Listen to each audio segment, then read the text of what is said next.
So before we get started actually talking about Borderlands 4, I think I wanted to end the video with this, but no, it pissed me off too much, so now we're going to talk about how Randy Pitchford shit his pants again.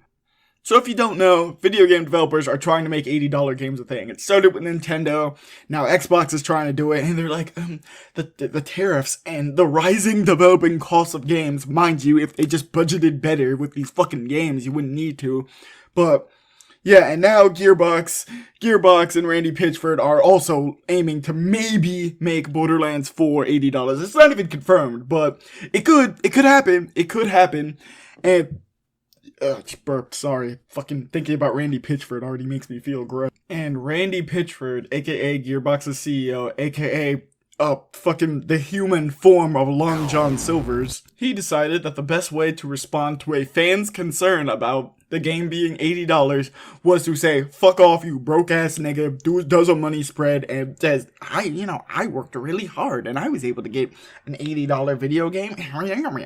And of course, the fucking twisting of the knife saying that, God, it keeps happening. But anyway, he also thinks to the point that you're not a real fan if you cannot make swinging $80 for a Borderlands game work. Holy fuck, man. First of all, just classic fucking 50-year-old man levels of thinking. I had to suffer and grind back in the day, so that means everybody else after me has to also. Fuck you. Also, yeah, Randy, you did all this shit in the goddamn fucking 20s to 30s or whatever, but, in the now, the normal people, not all of us are CEOs who could just carry around USB sticks of barely legal squirting porn. Some of us have lives, jobs, and families to go to, and some of us just can't just casually drop $80 on your Borderlands 4 perfect entry point game.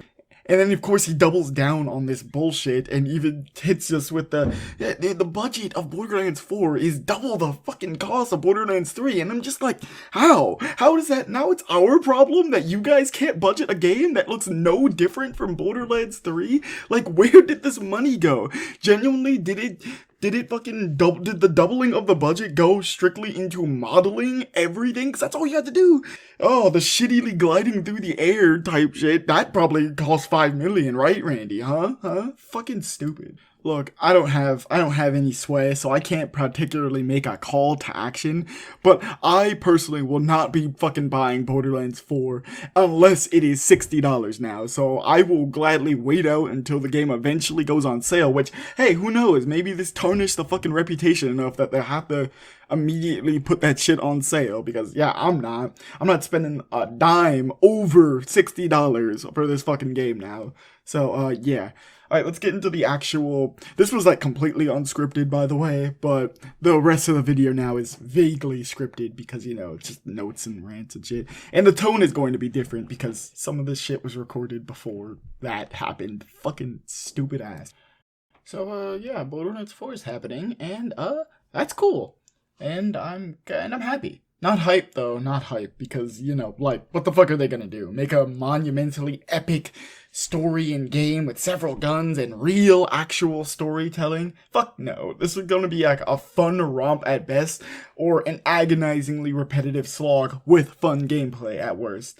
So, just here are some random topics that I picked in no particular order about Borderlands 4, just from seeing all the teasers and the state of play thing. Technology.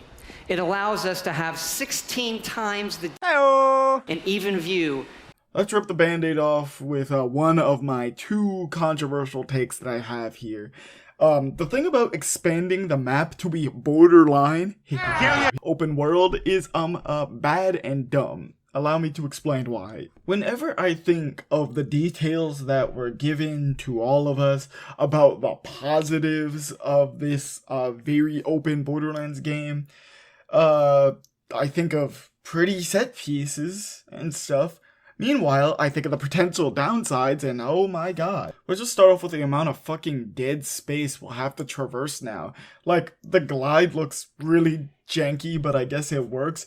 But god, the heavy incentivization on just moving around and climbing with you and using your vehicle, the worst thing in every Borderlands game is just slowly trekking around is just it's boring. It's the worst part of every Borderlands game. Just having to go from point A to point B when it's not in a giant open area is always the worst part.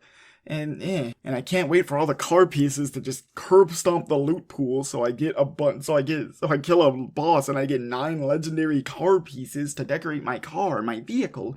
I love cars and vehicles. And I feel like we should also talk about how these silo things, the silo and micro vault things, literally feel straight out of a Ubisoft game. It's just, the idea of vaults being side activities that aren't part of the main story is crazy. So it's either they are truly side stuff, or we're going to have parts of the main story goes, hey, we need to gear up, go loot like 5 of those hidden vault things, and then come back to us. And I'm gonna be like, okay. Also, just gotta reiterate, I'm not gonna do this for any other part of the video, but hey, since it's the beginning, somebody could, ignore everything. These are all potential downsides. We don't know at all, and, I'd like to imagine that this won't happen. It'll be good. I'm hoping that everything's good, but, I'm just ping-ponging what's in my brain. But I won't say that for everything else. I hope you can understand. Okay, well, first and foremost, I appreciate the facelift the Vault Hunters got from teaser to trailer, except for Ammo, and holy fuck, you are pasty, nigga. God damn. Oh yeah, they have names and classes now. Vex, the Siren, seemingly witch and / warlock based. I'm just gonna call her ability for the rest of this video Phase Covenant, since we don't know the name, and that was the name of the trait, and maybe her special Siren ability is to easily attune herself to the elements in comparison to the other sirens, and being able to make living creatures like her saber tiger wolf thing. She was also the only one we got a proper in-depth look in, so she can either be Flack and have her just, it's basically the gamma rift thing again, or she can fucking phase explode and then be able to fire off Eldritch blasts, which are just phase blasts. I don't know what makes them special Eldritch things. I also saw that maybe she can exchange the Saber Tiger Wolf thing for a fucking Grim Reaper version of herself. And that's cool. Whatever happens, it will be interesting to see how she fully plays out. I can't wait for Gearbox to drop all these fucking skill trees. You will drop the skill trees, Gearbox, right now. Alright, then we got Rafa the Exo Soldier. The Tedior Exo Soldier. I expect his 3 action skills to be summoning that crazy-ass hand blaster we see him use, and then the cool-ass cyberpunk hollow mantis fucking arm ripper things, and then probably the hollow axes. Either way, he's gonna be cool. Gearbox, personal favor, you should pull a pre-sequel and give him a bunch of skills that relate more to his condition, since he's dying of active bone death and will die the moment his suit, the exosuit he's wearing, runs out of power. So, it would be really cool if you just gave him like a lot of skills that benefit him when he's at low health or something. That would be pretty neat. Like he fucking explodes during Fight for Your Life. Like he gets like the termination protocols from Wilhelm. I love that skill. Alright, then we got Harlow, who I'm probably gonna play. Don't really know why yet. I think it's because I know everyone's going to play either Vex or Amon because Siren or Big Man. And I don't want to play Rafa first because, no, she's a cool scientist lady, so I expect some cool tech, and she's also Maliwan science lady, so hopefully we get some cool elemental shit. I hope it's either corrosion or radiation focus, since I feel like those elements never get the proper love that they deserve. Also, she's a Trant. That Trant people from Borderlands 3? That means the Trants were black. It's not just a title, oppression is my profession. Nigga. And then we got Amon, the big fucking guy who got bleached white. Jesus, it's still funny looking at it. But Big Man cool. Big Man always cool. Can't wait to play Big Man in my second playthrough, maybe, probably. A general thing I want to see is just the return of weapon specialization. So like Character X having skills or class mods or stuff that better strengthen them with a certain type of weapon, because I always thought that was a pretty weird change to make in Borderlands, going from Borderlands 2 to Borderlands 3, because it gave you much more of a reason to actually play different characters.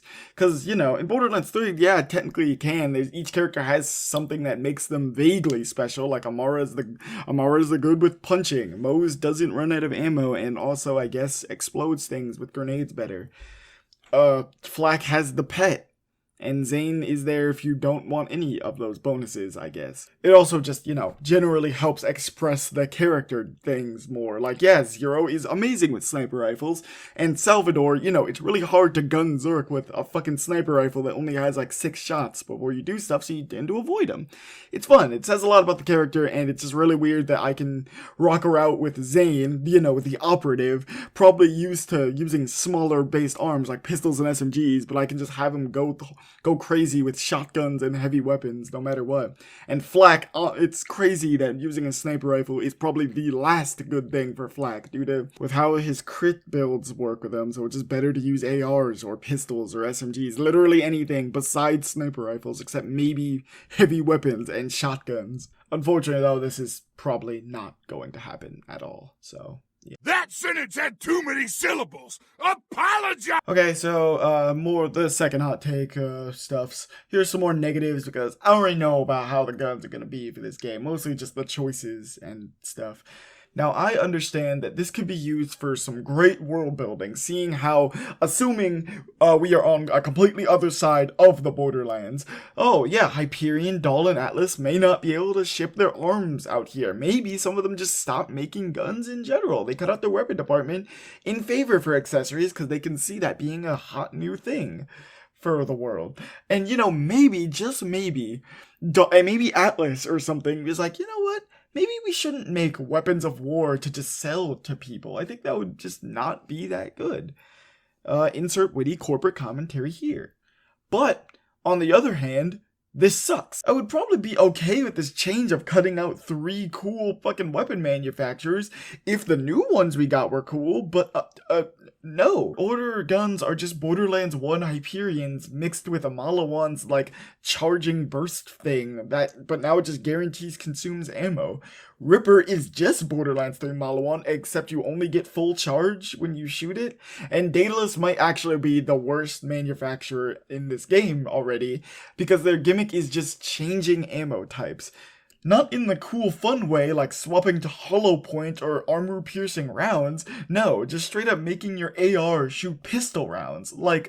Why? I could see the vague resemblance of practicality of quickly swapping to another ammo type on the fly, especially when you run out, but at a counterpoint, this is fucking Borderlands. What need for that level of practicality do you ever need? Just swap to a different gun. What? I can only see the ammo swapping thing only being useful if, one, you can swap to shotgun rounds, I guess. So yeah, making your AR shoot shotgun rounds would be pretty cool. But other than that, I guess by the end game, you could run out of ammo and then you have to swap to another one. I genuinely don't get it. I do not get it. I really hope Borderlands 4, I hope it's not too late for them to maybe just add actual ammo types, like the hollow point, like maybe a junk round or whatever from fucking New Vegas. Just do that. And reminder, we lost Hyperion, Dahl, and Atlas. 2 legacy gun makers and the coolest new gun manufacturer we had in Borderlands 3. Don't fucking at me. And now I guess they're just gonna be stuck making accessories. And speaking of that, I actually do really like the accessory fucking thing. I think it's really cool and neat. And I guess maybe that's why the new manufacturers are lame. It's because you're supposed to stack them up with this new accessory thing. Hell, the Malawan SMG they showed in that state of play being a TDR turret and Torgue sticky fucking projectiles goes really, really hard. Do hope there is a lot of variety in this mechanic. We already know that there will be multiple types of the TDR reload accessory, but for companies like Jacobs or something, I hope they just don't do just ricocheting crits. I hope maybe there's a quick draw grip, so the gun comes out much faster, or maybe shooting the last 6 bullets in the gun does extra damage. Or maybe just shooting for a really long time, it starts to add fire damage to your gun, because, white hot lead and stuff. I just can't wait to see my cursed Jacob shotgun with the dull burst fire selector and an Atlas tracking dart. It's gonna go hard. I also hope that it makes it, visually more appealing. This is, thinking about it now, the system is literally a cross between Borderlands 3's parts and stuff And Borderlands 2's parts, where, you know, actual parts would just be used. Like, now there's a lore reason why Hyperion decided to just steal Jacob's grip and barrel for their pistols. Yeah. I am a bit upset that they aren't listening to the popular request of splitting revolvers and pistols into separate gun types. So, back to never using automatic pistols until you get a tier 3 STU upgrade. I really don't understand the refusal of not doing this. Like, we already have, like, the manufacturers for revolvers. We have Jacobs, Torg, and just revert to Borderlands 2 Malawan pistols. Then boom, you got your revolvers. And speaking of new gun types, are we gonna get lasers back? What's the excuse for that? There is none, because we're on a completely different fucking planet, dude. But no, I guess they're not here. I'm tired of Gearbox ignoring everything the pre-sequel brought to the Borderlands franchise instead of the one character everybody loved. And I'm not counting Aurelia, because that's just a different character. I hate Borderlands. But ending on a completely positive note, I actually completely fuck with the decision to lump grenades and heavy weapons together into this huge ordnance section. Because they were spitting, you never used your heavy weapons unless it was time for a boss fight. You mag dump all like 5 shots of your heavy weapon you had into it and you put it away. I just do hope that it doesn't end up overshadowing grenades, because, you know, I feel like if I had a choice between a huge ass fucking shoulder mounted chain gun or one grenade, I'm probably gonna go with the chain gun. So I hope they balance out pretty well. And don't forget about me, Grace. Why the fuck does he look like that? Did nobody tell him that this fit was trash? Like, Jesus Christ, he looks like a Poindexter, dude. He looks like I can shove him in a locker, and I literally look like this.